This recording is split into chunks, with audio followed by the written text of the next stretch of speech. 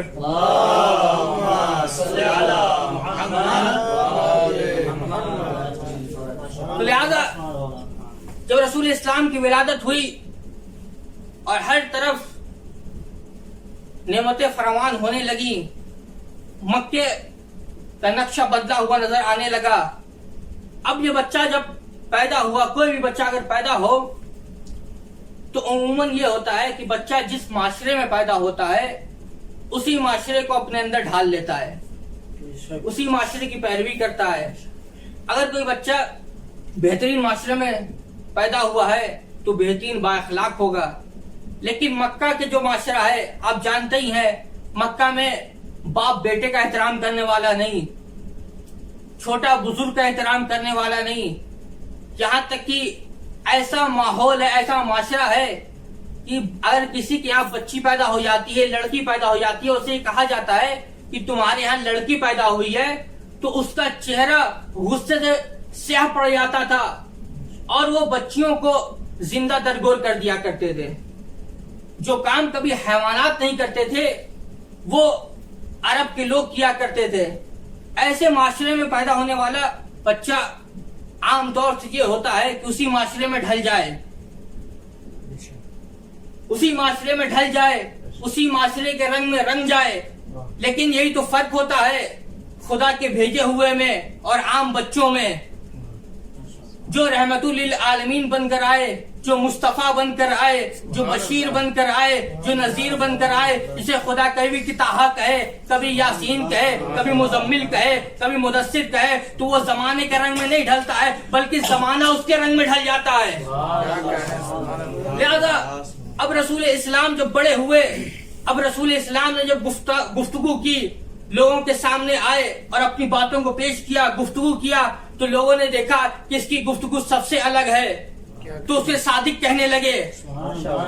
جب لوگوں نے رسول اسلام کے پاس اپنی امانتیں دی اور ویسے ہی امانت پائی جیسی دی تھی تو امین کہنے لگے. جب رفتار اور کردار کو دیکھا تو ان کی طرف جلب ہونے لگے, لوگ کھچ کھچ کر آنے لگے. ان کی باتوں میں اتنی مٹھاس تھی کہ اب لوگ کہیں بھی ہوں دوڑتے ہوئے آتے ہیں, چاہے دشمنی کیوں نہ ہو لیکن دوڑتا ہوا آتا تھا ان کی باتوں کو سننے کے لیے. کیوں؟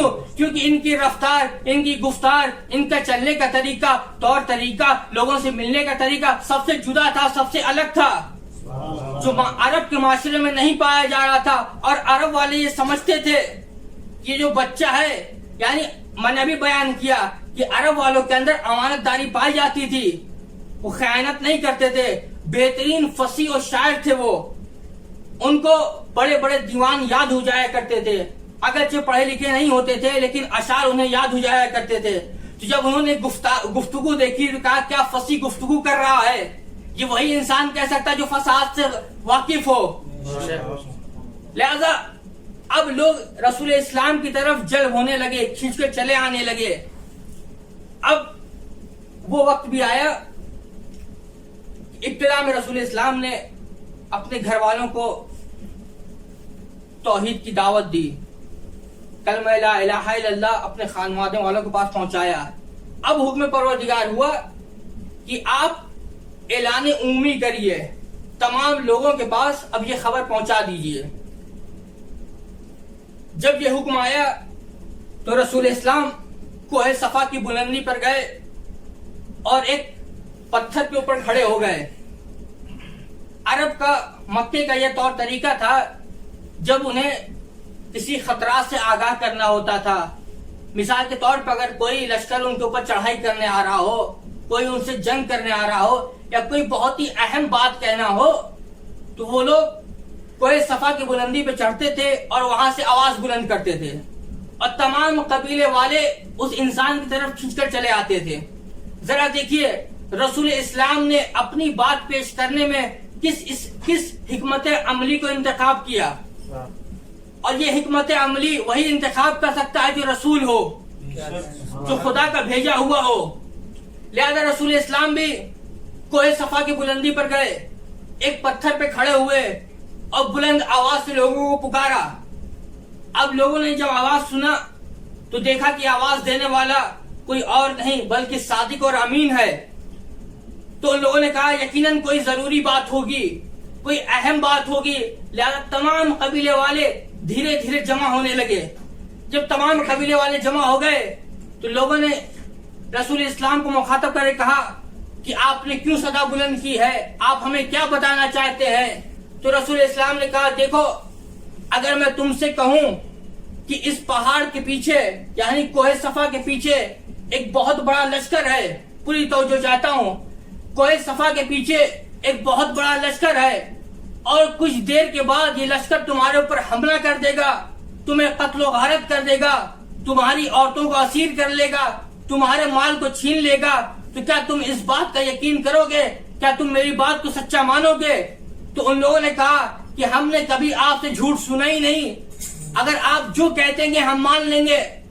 اگر ہم کوہ صفا کی بلندی پر چڑھ کر اس طرف دیکھیں اور ہمیں کوئی لشکر نظر نہ بھی آئے پھر بھی ہم یہ کہیں گے کہ آپ سچے ہیں، ہماری آنکھوں سے خطا ہو رہی ہے۔ یعنی اس طریقے سے رسول اسلام نے اپنے آپ کو لوگوں کے سامنے پیش کیا۔ جب رسول اسلام نے کہا کہ اس قدر اگر تم میری بات کو مانتے ہو تو کہو لا الہ الا اللہ تفلحو، لا الہ الا اللہ کہو اور کامیابی کے قلعے میں داخل ہو جاؤ۔ کہو دیکھو یہ لا الہ الا اللہ وہ ہے کہ تمہیں نجات دے گا، تمہیں دوزخ کی آگ سے بچائے گا۔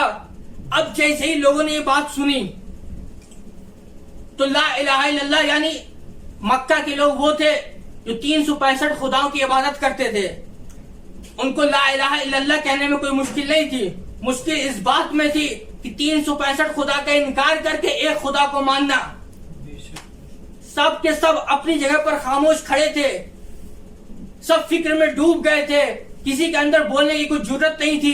کیوں؟ کیونکہ وہ جانتے کہ رسول اسلام جو کہہ رہے ہیں وہ سچ کہہ رہے ہیں۔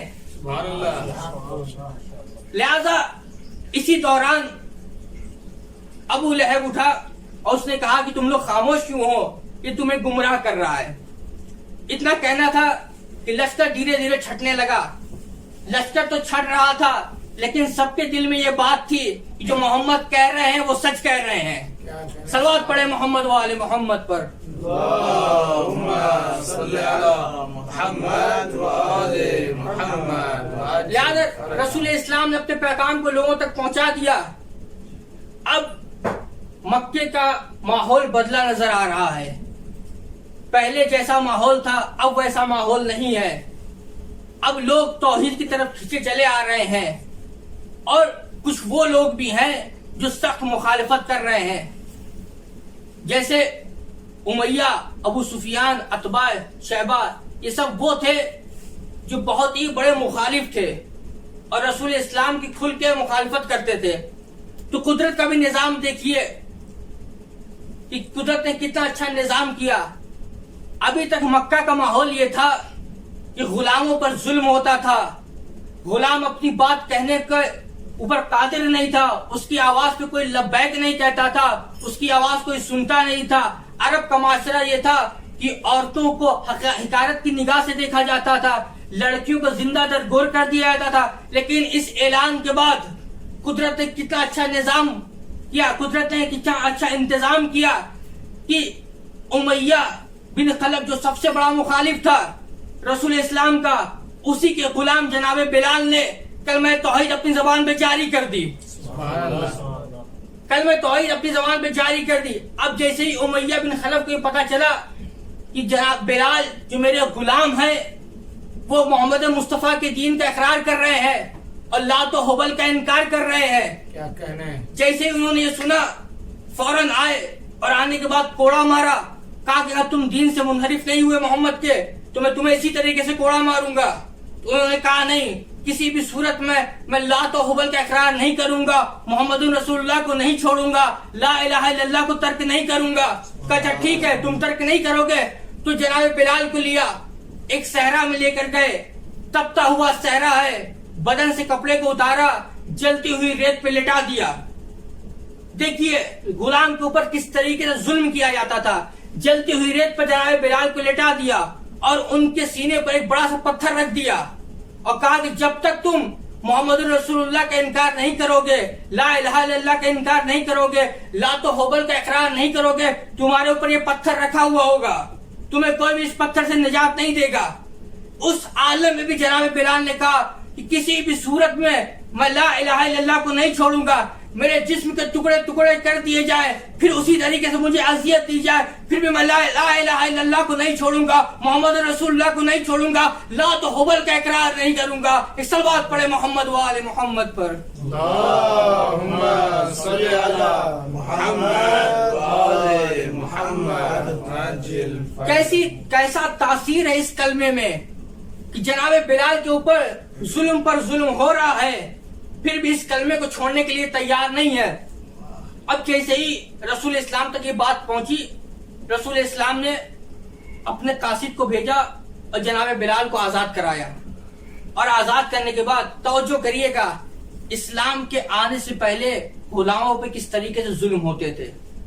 کوئی بھی غلام اپنی بات کہنے پر قادر نہیں تھا، کسی کی بات پہ لبیک نہیں کہا جاتا تھا، کتنا بھی چاہتے تھے اس پہ ظلم کرتے تھے. کوئی یہ بھی نہیں کہنے والا تھا تم مار کیوں رہے ہو، تم ظلم کیوں کر رہے ہو، یہ بھی تو انسان ہے. اسلام کے آنے سے پہلے یہ تھا.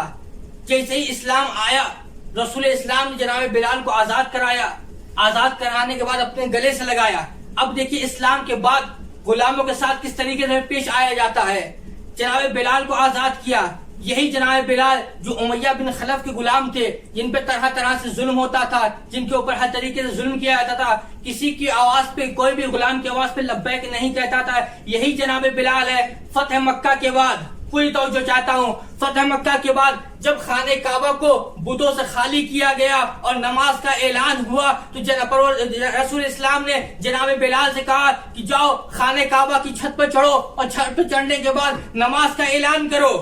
پوری توجہ چاہتا ہوں، اسی عرب میں غلاموں کی آواز پہ کوئی لبیک کہنے والا نہیں تھا، غلاموں کی کوئی فریاد رسی کرنے والا نہیں تھا. یہی جناب بلال ہے. آج اسلام کے بعد خانہ کعبہ کی چھت پہ چڑھے اور چڑھنے کے بعد جیسے ہی کہا حیا علی خیر العمل، اب تمام انسان اپنے کاموں کو چھوڑ دیا، چاہے وہ آزاد ہو، چاہے غلام ہو، چاہے امیر ہو، چاہے غریب ہو، سب نے اپنے اپنے کاموں کو چھوڑ دیا اور غلام کی آواز پہ لبیک کہتے ہوئے دوڑتے ہوئے نظر آئے. آخر یہ کون ہے کس نے غلام کی آواز میں اتنا رنگ بھر دیا؟ یہ کون آیا جس کی وجہ سے ظلمتیں ختم ہو گئی؟ یہ کون آیا جس کی وجہ سے ہر طرف نور ہی نور ہے، ہر طرف حق ہی حق ہے، ہر طرف ایمان ہی ایمان ہے؟ یہ کون آیا ہے؟ جیسے ہی اس تجلی کو، اس نور کو شاعر نے دیکھا تو کہا بلغ العلا بکمال ہی، کشفت تجا بجمال ہی، حسنت جمیع خصال ہی، صلو علیہ وآلہ. یہ وہ ہے جس نے اپنی کمال سے ایک بلندی حاصل کی ہے. ارے یہ وہ ہے جس کے جمال سے ظلمتیں چھٹ گئی ہیں. تمام اخلاق، تمام نیکیاں، تمام اچھائیاں اس کی طرف ہے. خدا اس پر بھی درود بھیجے، اس کی آل پر بھی درود بھیجے. صلوات پڑھے محمد وآل محمد پر. اللہم صلی علی محمد وآل محمد. سبحان اللہ سبحان اللہ. یہ اسلام نے غلام کی آواز میں کتنا رنگ بھر دیا. یہ لا الہ الا اللہ میں کون سی تاثیر پائی جا رہی ہے کہ اب غلام میں بھی یہ جرت ہو گئی ہے کہ وہ باطل کے خلاف آواز کو بلند کرے. صرف غلاموں کو حق نہیں دلایا بلکہ اچھا رسول اسلام نے یہ بھی نہیں کیا کہ دین کو پھیلانے میں کسی کو پر ظلم کیا ہو، کسی کو زبردستی کہا ہو کہ تم کلمہ توحید جاری کرو. اگر ہم دیکھیں تو رسول اسلام نے اپنے اخلاق کے ذریعے سے، اپنا اخلاق اس طریقے سے لوگوں کے سامنے پیش کیا، اپنے دین کو اتنا صاف و شفاف، اپنے آئین کو اس طریقے سے لوگوں کے سامنے پیش کیا کہ لوگ خود بخود جلب ہو رہے تھے، لوگ خود بخود دوڑتے ہوئے آ رہے تھے. پوری زندہ دلیل ہے، تاریخ شاہد ہے.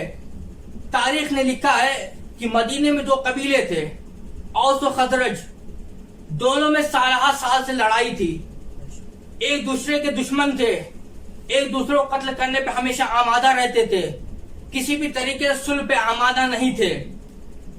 لہذا جب قبیلے خزرج نے یہ دیکھا کہ قبیلہ اوس ہم پر غالب آ رہا ہے، دیکھیے گا رسول اسلام نے کس طریقے سے دین کو لوگوں کے سامنے پیش کیا، لوگ کس طریقے سے دین کے اوپر آ کے جلب ہوئے، کس طریقے سے کلمہ توحید کا اقرار کیا۔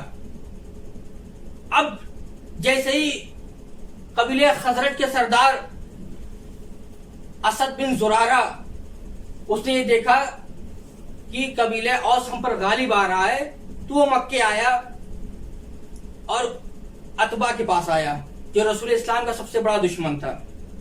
رسول اسلام کے بہت ہی کئی دشمن تھے، عتبہ، شیبہ، امیہ، ابو لہب، ابو سفیان، اس میں سے ایک عتبہ تھا۔ اس کے پاس آیا اور آنے کے بعد کہا دیکھو ہمارے تمہارے درمیان قرابت داری ہے، ایک لگاؤ ہے، ہم دوست ہیں، میں تمہارے پاس آیا ہوں کہ تم میری مدد کرو۔ کہا کیسی مدد کرنا ہے؟ کہا بات یہ ہے کہ قبیلہ اوس ہمیشہ ہمارے اوپر غالب آ جاتا ہے، لہذا میری مدد کرو تاکہ ہم ان سے جنگ کریں اور ان کے اوپر غالب آ جائیں۔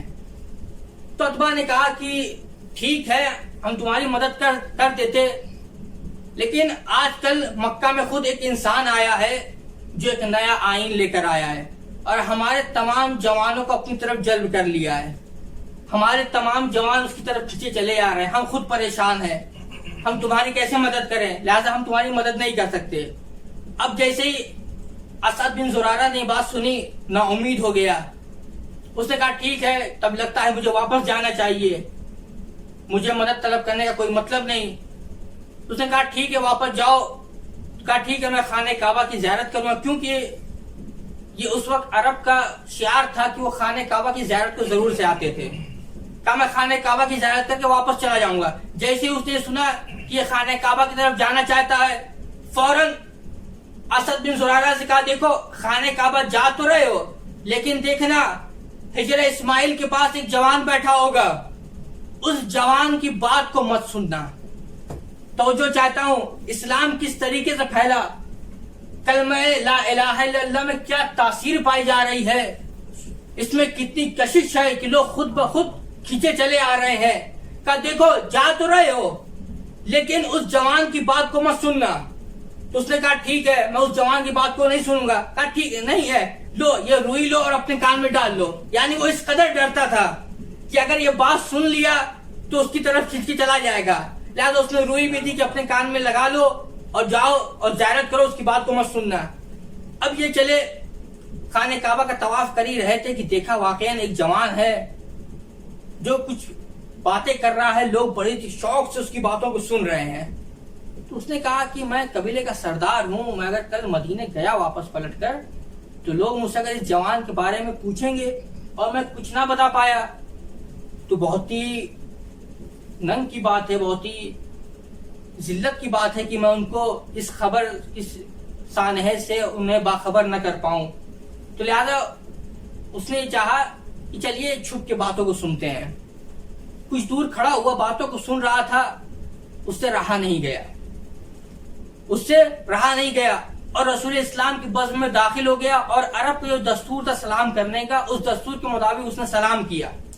جیسے ہی اس نے اس دستور کے مطابق سلام کیا، رسول اسلام نے کہا دیکھیے میرا جو آئین ہے اس میں کہا جاتا ہے السلام علیکم، لہذا تمہارا جو یہ سلام ہے اس کو میں قبول نہیں کرتا ہوں۔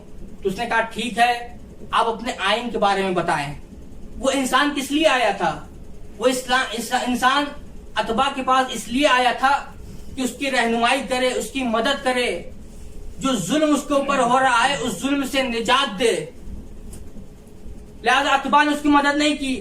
ابھی رسول اسلام کے پاس آیا اور کہا کہ آپ اپنا آئین بتائیے۔ تو رسول اسلام نے سورہ انعام کی 2 آیت کی تلاوت کی۔ اس آیت کا خلاصہ یہ ہے، اس آیت کا مفہوم یہ ہے کہ رسول اسلام نے کہا دیکھو میں مبعوث بر رسالت کیا گیا ہوں اس لیے تاکہ تم لوگوں کو شرک سے نجات دوں، میں مبعوث بر رسالت کیا گیا ہوں اس لیے تاکہ تمہیں رائے صراط مستقیم کی ہدایت کروں، میں مبعوث بر رسالت کیا گیا ہوں تاکہ یتیموں کا مال جو غصب کیا جا رہا تھا ان کے مال کو انہیں دلاؤں، زندہ لڑکیاں جو درگور کی جا رہی ہیں لوگوں کو قتل کیا جا رہا ہے، قتل و غارت کو میں ختم کروں، ظلم و بربریت کو ختم کروں۔ اب جیسے ہی اس نے یہ بات سنا، کہا آپ کا آئین تو بہت اچھا آئین ہے، میں آپ کے دین کو قبول کرتا ہوں۔ دیکھیے رسول اسلام نے کوئی زور زبردستی نہیں کی، اس کے اوپر تلوار نہیں رکھی، لیکن تلوار کے ذریعے سے سر کو جھکایا جا سکتا ہے، دل کو نہیں جھکایا جا سکتا۔ رسول اسلام کے دین کو اس نے قبول کیا، اور قبول کرنے کے بعد صرف یہ نہیں کہا کہ میں آپ کے دین کو قبول کرتا ہوں، بلکہ اس نے کہا کہ میں ایک چاہتا ہوں کہ آپ کسی کو مدینے بھیجیے اپنا سفیر بنا کر، تاکہ مدینے والے بھی آپ کے دین کو قبول کریں۔ تو یہ رسول اسلام کا اخلاق اور کردار تھا، اس طریقے سے اسلام کو لوگوں کے سامنے پیش کیا۔ یعنی کلمہ توحید میں یہ کشش تھی، یہ جذابیت تھی کہ لوگ خود بخود کھینچے چلے آ رہے تھے۔ ایک صلوات پڑھے محمد و آل محمد پر۔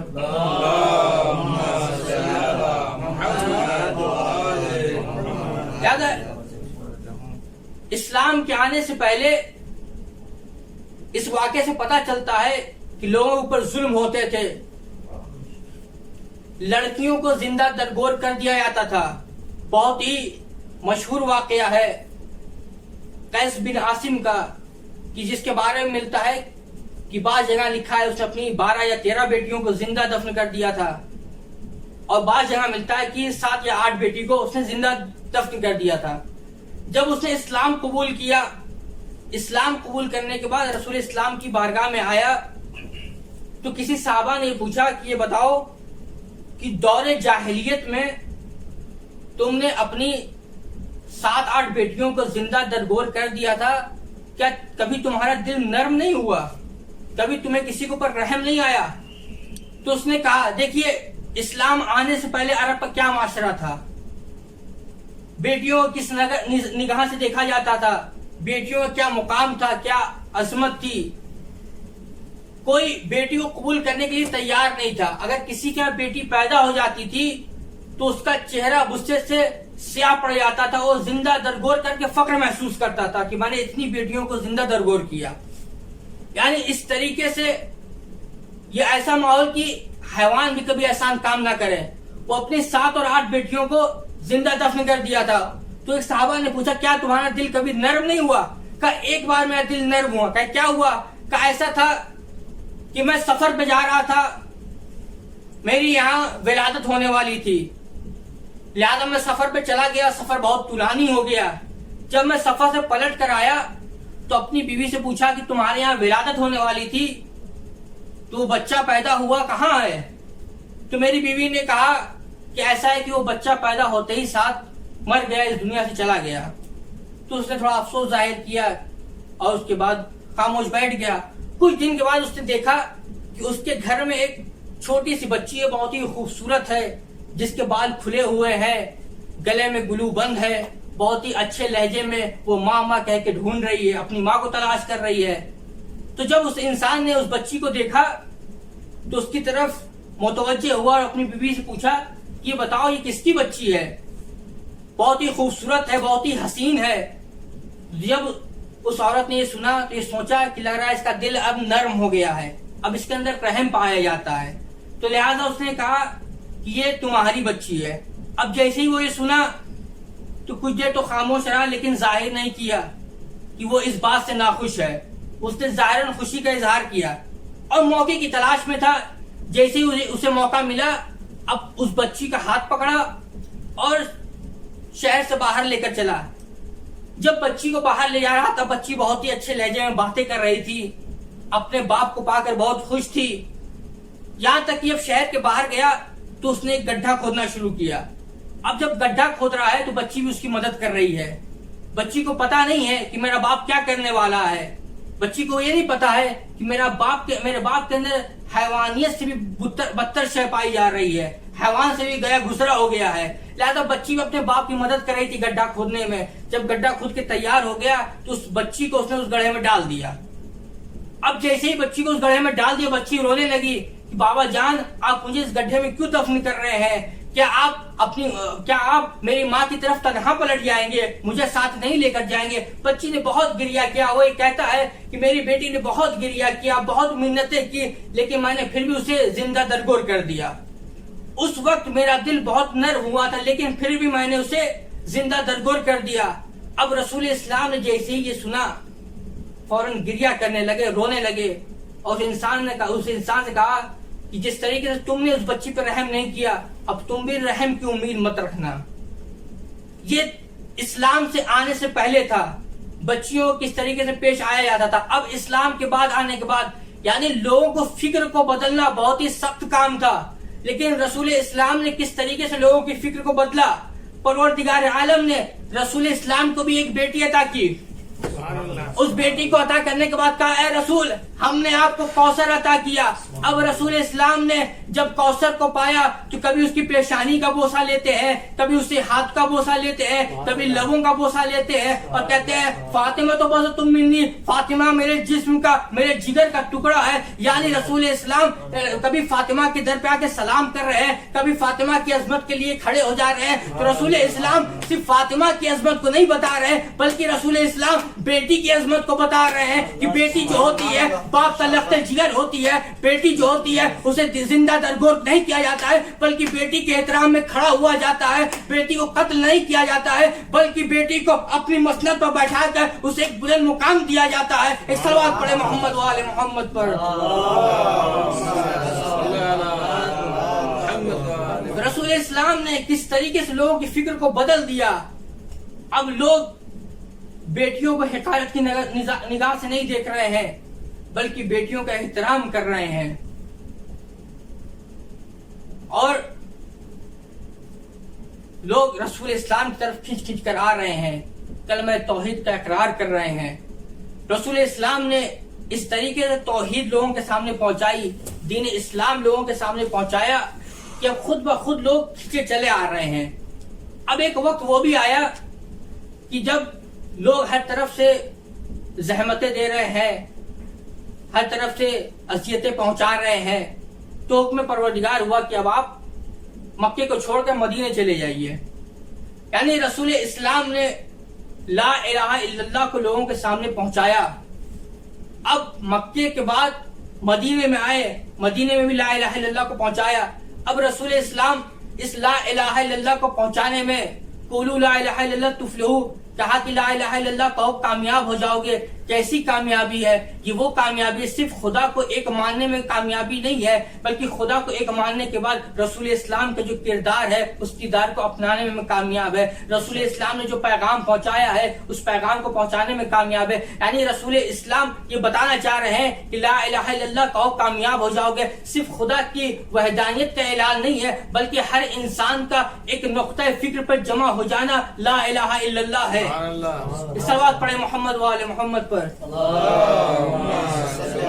لہذا اب ایک وقت وہ بھی آیا جب لوگوں نے رسول اسلام کو اذیتیں پہنچائی اور لا الہ الا اللہ کو نہ مٹا پائے, اور رسول اسلام نے اس پیغام کو لوگوں تک پہنچا دیا اور اپنے بعد اپنے کچھ جانشین کو مقرر کیا اور کہا کہ لا الہ الا اللہ کا پیغام لوگوں تک پہنچتا رہے, یہ لا الہ الا اللہ کا پیغام رکنے نہ پائے, تمام کائنات میں پھیلتا رہے. ایک وقت وہ بھی آیا کہ جب لا الہ الا اللہ جو کلمہ ہے اس کے شعار کی باغ ڈور امام حسین نے سنبھالی. جو امام حسین نے سنبھالی تو ان کے مقابلے میں, رسول کے مقابلے میں اتباع ابو لہب ابو جہل تھے. یہ کون لوگ ہیں؟ یہ وہی لوگ ہیں جن کا یزید سے تعلق ہے, اور رسول اسلام نے جس کو لا الہ الا اللہ کو سنبھالنے کے لیے کہا وہ کون ہے؟ امام حسین ہے. امام حسین کون ہے؟ جن کی رگوں میں رسول اسلام کا خون دوڑ رہا ہے. کل جب رسول اسلام تنہا تھے تو رسول اسلام کا کسی نے کچھ نہ بگاڑ پائے اور لا الہ الا اللہ کو لوگوں تک پہنچا دیا. آج امام حسین کے پاس جب لا الہ الا اللہ پہنچا اور لوگوں تک پہنچانے کے لیے لا الہ الا اللہ کو کھڑے ہوئے تو یزید کھڑا ہوا اور کہا کہ میں لا الہ الا اللہ کو لوگوں تک پہنچانے نہیں دوں گا. تو اس نے یہ فتنہ رچا, کہا کہ دیکھو بنی ہاشم کا ڈھونگ ہے, نہ کوئی وحی آئی ہے, نہ کوئی کتاب آیا ہے, نہ لا الہ الا اللہ ہے, نہ محمد رسول اللہ ہے. تو امام حسین بھی کھڑے ہو گئے اس لا الہ الا اللہ کو بچانے کے لیے. پوری توجہ چاہتا ہوں, میں نے ابتدائی بحث میں بیان کیا تھا کہ لا الہ الا اللہ دو جز ہے, ایک لا الہ ایک الا اللہ. پہلے جز کا اقرار کرنا یعنی تمام باطل کا انکار کرنا, لا الہ یعنی تمام باطل خداؤں کا انکار کرنا. الا اللہ خدائے برحق کا اعلان کرنا. سبحان اللہ. لا الہ الا اللہ میں 2 جز ہے. پہلا جز ہے تمام باطل کا انکار کرنا, دوسرا جز ہے خدائے برحق کا اعلان کرنا. اب امام حسین کی زندگی کو دیکھو تو اگر ہم یہ دیکھیں تو واقعہ کربلا کی پوری بنیاد ہی لا الہ الا اللہ پر ہے, خدا کے واحد ہونے کے اعلان پر ہے. سبحان اللہ. اب رسول اسلام اس پیغام کو پہنچانے کے لیے امام حسین جو کھڑے ہوئے لا الہ الا اللہ کو پہنچانے کے لیے جب کھڑے ہوئے تو لا الہ الا اللہ کا 2 جز ہے. پہلا جز ہے تمام باطل طاقتوں کا انکار کرنا, تو امام حسین نے یزید کے خلاف قیام کیا اور باطل طاقت کا انکار کیا. اور دوسرا جز ہے الا اللہ خدائے وحدہ لا شریک کا, خدائے برحق کا اعلان کرنا. اب امام حسین نے کربلا کے میدان میں آخری سجدہ کربلا کی زمین پر کر کے الا اللہ کو بچایا. پوری توجہ چاہتا ہوں, جب اس 2 جز کو ہم دیکھیں گے, پہلا جز ہے باطل خداؤں کا, تمام باطل چیزوں کا انکار کرنا. جب اس جز کو خواجہ معین الدین چشتی نے دیکھا کہ امام حسین نے یزید کے خلاف قیام کیا اور باطل طاقت کا انکار کیا تو کہا شاہ است حسین, دین است حسین, دی پناہ است حسین, سرداد نداد دست در دست یزید, حقا کے بنائے لا الہ است حسین. سبحان اللہ. یعنی بتایا کہ لا الہ کی جو بنا ہے وہ امام حسین ہے. اب جب سجدے میں امام حسین نے کربلا کے میدان میں تیروں سے چھلنی ہے بدن, پورے بدن پر تیر لگی ہوئی ہے, لیکن اس عالم میں بھی کربلا کی زمین پر اپنی پیشانی کو رکھ کر سجدہ شکر کیا. تو جب علامہ اقبال نے دیکھا تو کہا نقش الا اللہ پر صحرا نوش, سطر عنوان نجات ماں نوش. جب امام حسین کی سجدے کو علامہ اقبال نے دیکھا تو علامہ اقبال نے کہا دیکھو امام حسین وہ ہے جنہوں نے صحرا میں بھی لا الہ الا اللہ کو نقش کر کے تمام بشریت کو بچا لیا. صلوات پڑھے محمد و آل محمد پر. یزید یہ چاہتا تھا کہ لا الہ الا اللہ مٹ جائے, لیکن امام حسین نے کربلا کے صحرا میں لا الہ الا اللہ کو مٹنے نہیں دیا. یزید یہ چاہتا تھا کہ کربلا کا صحرا ہے, آس پاس کوئی وادی نہیں ہے, امام حسین کو ہم کربلا میں شہید کر دیں گے, کسی کو پتہ بھی نہیں چلے گا, دین اسلام مٹ جائے گا, لا الہ الا اللہ کوئی لینے والا نہ بچے گا. لیکن امام حسین نے اپنے خون سے لا الہ الا اللہ کو اس طریقے سے سینچا کہ تا قیامت تک کے لیے یہ شجر جو ہے زندہ اور آباد ہے. یہی وجہ ہے کہ جب کسی نے سید سجاد سے شام کے بازار میں پوچھا کہ اے بتائیے اے امام کربلا کے میدان میں آپ کے بابا جیتے یا یزید جیتا, جب سید سجاد سے کسی نے پوچھا کہ کربلا کے میدان میں آپ کے بابا جیتے یا یزید جیتا, تو امام نے کہا ذرا صبر کر, ابھی مسجد کے مینار سے اذان ہوگی, اگر اس مینار سے اذان ہو اللہ اکبر لا الہ الا اللہ کی صدا بلند ہو تو سمجھ جانا میرا بابا جیتا. اور آج ہم دیکھ رہے ہیں پوری دنیا کے چپے چپے سے, دنیا کے ہر کونے سے اللہ اکبر اور لا الہ الا اللہ محمد رسول اللہ کی صدائیں بلند ہو رہی ہے. تو پتہ یہ چلا کہ کربلا کے صحرا میں امام حسین نے اپنی جان جو تھی, اپنے خون سے جو لا الہ الا اللہ کو سینچا, وہ کربلا تک محدود نہ رہا بلکہ پوری دنیا میں پھیل گیا, تخت و تاج مٹ گیا, لا الہ الا اللہ باقی رہا. صلوات پڑھے محمد و آل محمد پر.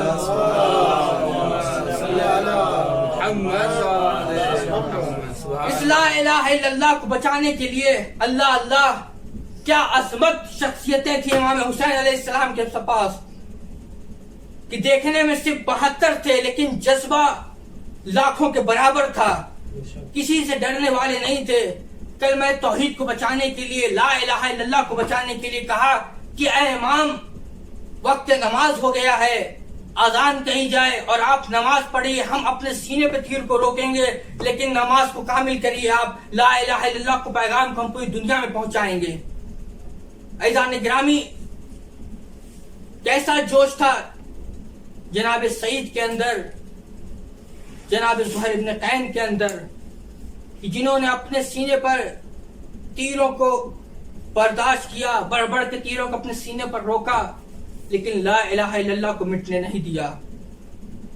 آج 3 محرم ہے, امام حسین کا قافلہ کربلا میں پہنچ چکا ہے, ایک طرف یزید کی طرف فوج ہی فوج ہے.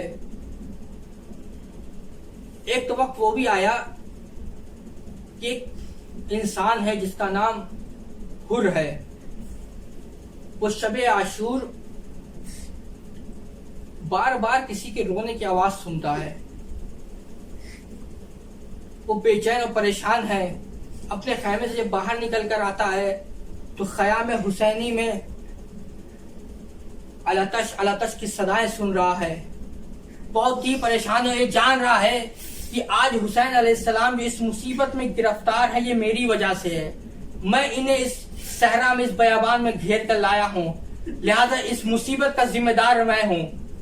اب حر جیسے ہی روز عاشور کا سورج نکلا، حر نے اپنے بیٹے کو جمع کیا، اپنے غلاموں کو اور اپنے ساتھیوں کو جمع کیا، اور کرنے کے بعد کہا دیکھو امام حسین کو اس صحرا میں لانے والا، زہرا کے لاڈلے کو اس صحرا میں لانے والا میں ہوں. لہذا میں چاہتا ہوں کہ اپنی غلطی کا اقرار کروں اور امام حسین کے قدموں پہ اپنی جان کو قربان کر دوں.